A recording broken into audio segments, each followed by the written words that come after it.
من ضمن الناس، وكانت تجربه جميله جدا. طيب حضرتك عامله فيلم اسمه ظلال. دي حكايه تانية بقى. على فكره لما قلت انا عايزه اعرض ظلال، فحد قال لي بس ظلال ملوش دعوه بالاعاقه. قلت لهم ايه؟ بتتكلموا في ايه؟ مش فاهمه. هو ده اللي انا عايزه اقوله.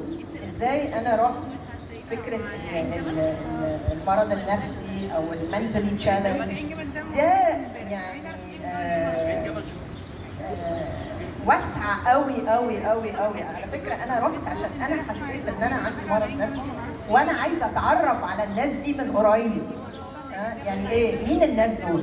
مين عيلتك مجانين؟ مين المجانين دول؟ خلينا نروح نشوف فيلم. فقعدت 8 اشهر في المستشفى في الخنكه والعباسيه، وقعدت مع الناس دي مده 8 اشهر، وطلعت بالفيلم ده على انه الناس دي هم نفسهم الكاست، مفيش ولا دكتور